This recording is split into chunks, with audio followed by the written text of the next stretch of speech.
Hello students, so this is the next part of the male reproductive system. In last class we saw the testis part. Now we'll see the other parts.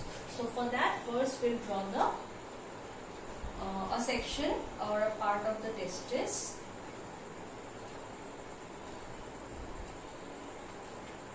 This is the testis. Okay, so I told you there are two layers.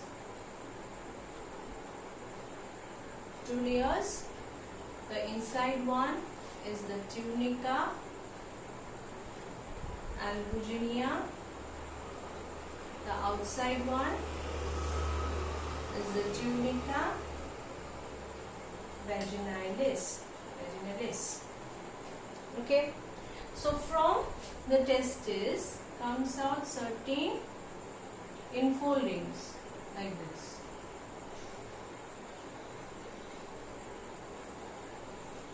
Certain infoldings like this. These are known as the testicular septum.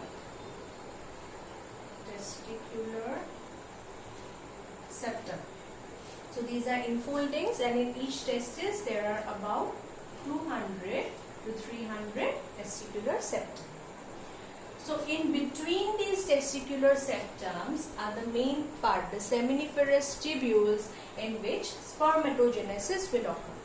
So here you will find certain foldings like this, then it goes straight.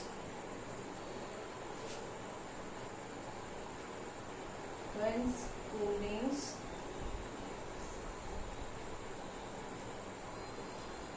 Like this you will find numerous foldings. I'm just showing one or two. So these are the seminiferous tubules, which are 1, 2, 3 in each locule. In each lobule there are 1, 2, 3, and in one testis, per testis there will be about 900 seminiferous tubules. Next, these will come and form a network, straightened network like this, which is known as the rete testis. This part is the rete testis. They come and form, the seminiferous tubules will come and form a network like this. From here,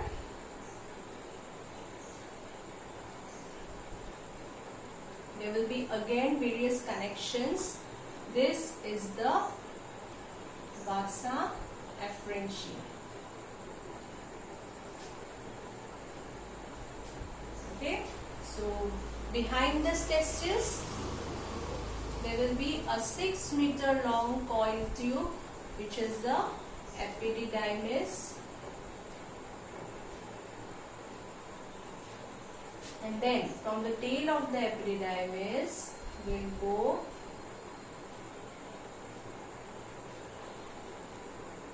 the vas deferens. This vas deferens will go to the urethra and join the urinary system, because I told you the urogenital tract, which is common for both the sperm and urine. Okay, so this will go to urinogenital tract. The rest of the diagram is given nicely in your NCERT book. You can get it from there. I am just showing you the main part.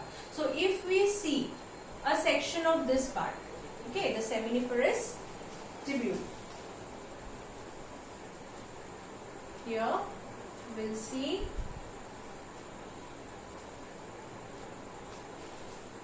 this is a section of the seminiferous tubule.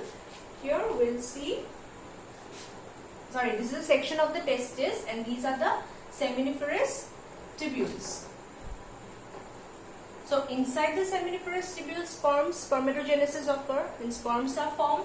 So here we'll find two types of cells.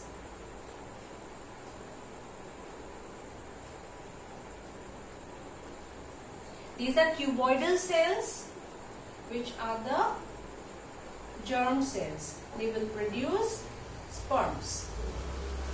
Then there are certain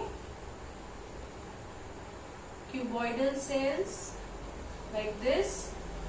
These are the Sertoli cells which will give nourishment to the sperms. Okay. So in the seminiferous tubule there are two types of cells. One is the germ cell which will produce sperm. Another one is Sertoli cell which will nourish these sperms. Next, in between there will be certain connective tissue which is interstitial connective tissue. Okay. Then in between here are certain cells like this. You will find them all over. These are the Leydig cells. Okay. These Leydig cells will secrete the male sex hormone which is testosterone.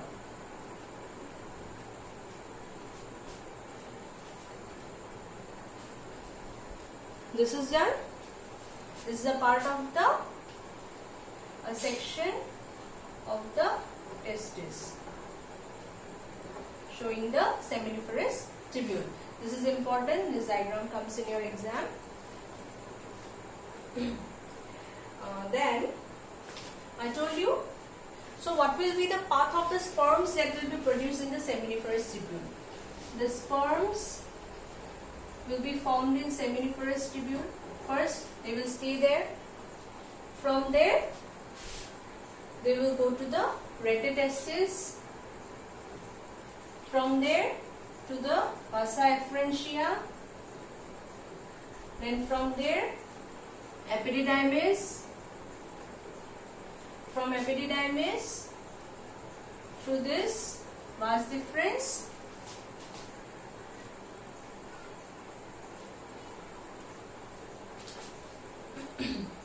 And from here they will go out through the through the male copulatory organ. So just remember this part of the sperm. Okay. And then in your NCERT book, in the diagram, you can see the other organs, which is the seminal vesicle, the prostate gland, the Cowper's gland. It is given there. Okay. Or in any diagram you can get it. So you don't require the diagram much, so I am not giving it here. You just require the functions of the different glands. So this is over. From here we'll go to the functions of the different glands.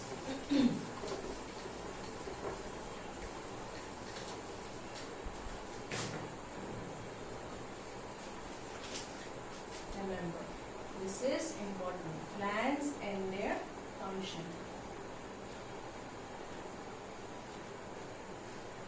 So first we have the seminal vesicles. Remember their location and function. Location is they are paired small secular and muscular glands which are present through, means they will pour their secretion through the ampulla to the vas deferens. So they will pour secretion through the ampullary region or ampulla to vas deferens. So what they secrete is prostaglandins, and the function of prostaglandin is to activate the sperms. The sperms will remain in epididymis for maturity. Only after that they will go to the various part. So they will activate sperm and contract the vaginal wall during copulation. This is their function.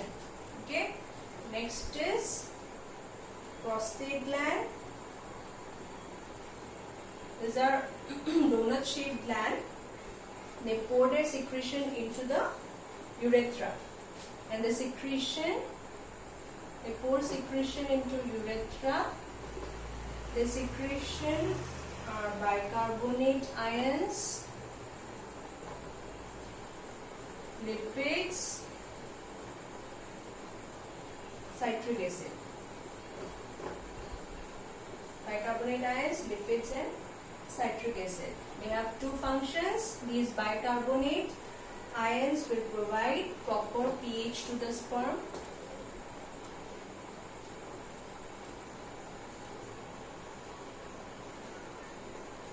See, the vaginal pH is acidic and the sperm is basic. The sperms will get killed if they enter the female reproductive organ. So this bicarbonate ions in the secretion of prostate gland will provide proper pH to the sperm during that time.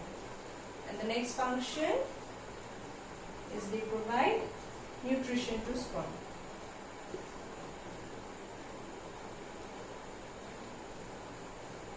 Sperms. The third is Cowper's gland.